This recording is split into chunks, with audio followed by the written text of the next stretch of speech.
Welcome, ladies and gentlemen, to the Truth Vortex Media audio podcast number 4.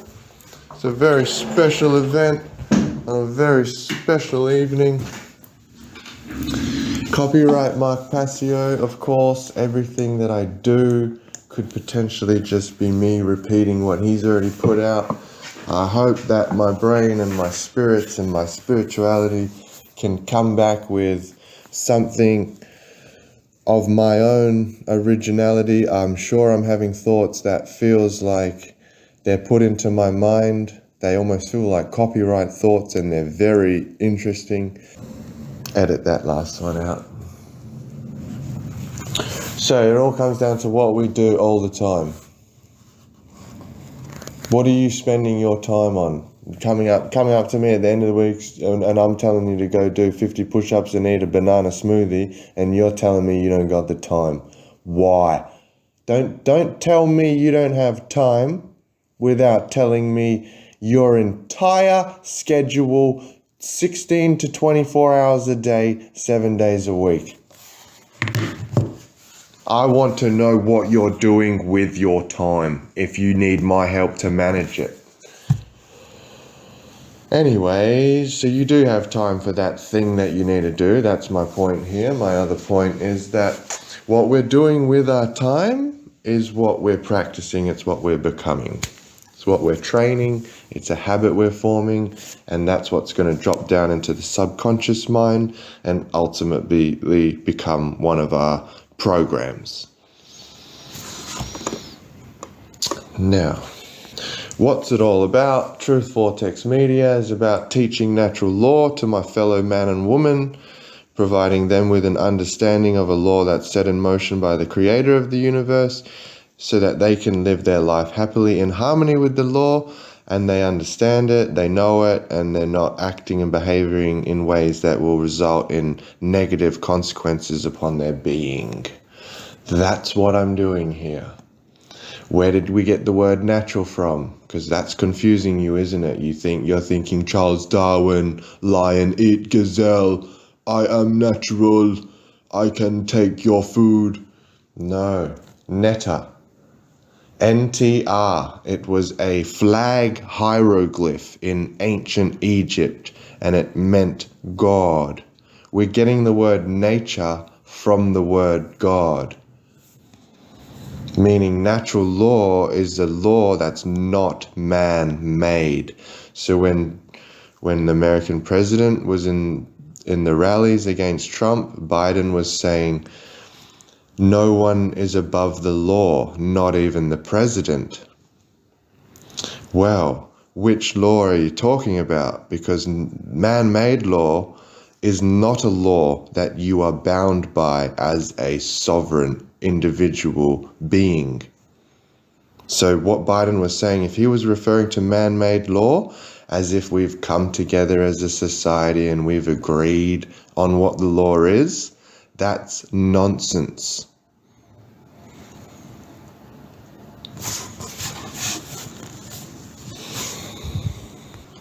There is only one law, and it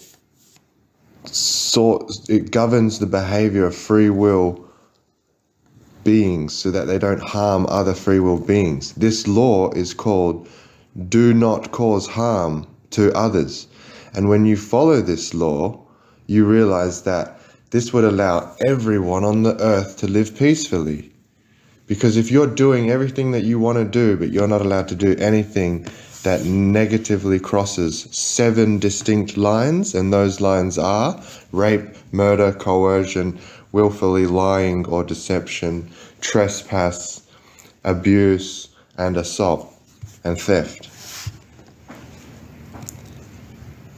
If you're just out in the street yelling, I love Daffy Duck, is that affecting anybody? What if somebody says you're hurting my ears? They can simply just move away from you unharmed.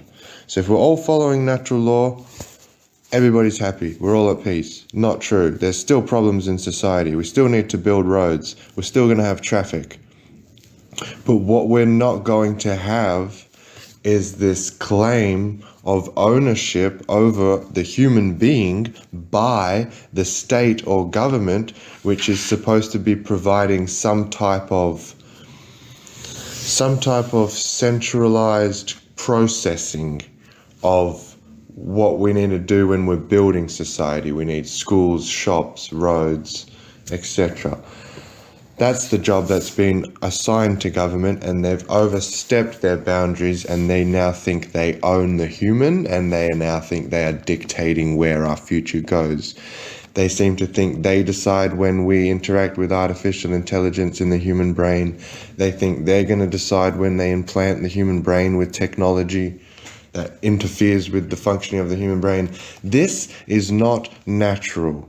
This is not, when Band-Aids first came out, everybody were scared of them. But now everybody knows that a Band-Aid is just something you can just put on your skin and it helps you with a little bruise or abrasion. This is not that. This is not the next logical step. You don't let any system, state, enforces into your brain at all. Nothing. In very rare cases, yes, we have technology to put microchips into our brains. Very rare cases it should be done. Very rare medical conditions. Or people who are just willing to do that. But people who are not willing to do that must keep their brain clean for the next 200 years, and it's going to be a heck of a challenge. They're going to come up with every reason under the sun for you to just put Neuralink all over your brain. Put it all in your arm, whatever it's going to be. Could be big, could be tiny. Could be injected by a jab. Yeah, so what I'm saying is the jab was the consent for the Satanists who are running our society to gain entry and permission to gain entry into your body and blood, moving their claim of ownership over your property into now a claim of ownership over your body and your mind and your soul. So pretty soon you're going to be like, I don't want the microchip in my brain, and they're going to say, you're not the one who decides that because you stopped owning yourself back in 2020. Real talk. You don't own your car, number plate. You don't own your house, title account. You don't own your body. The Vatican has made a triple crown claim over your soul, your mind, and your body. So what do? Am I all doom and gloom? No. Natural law is the solution. We abide by it. We teach others it. That's the solution. Solution orientated. It's more about what we have to stop doing than what we have to start doing. We've consumed knowledge, information. Now we need to process it, and now we need to act upon it. What we have to stop doing is breaking natural law in our own personal life. Stop lying to ourselves.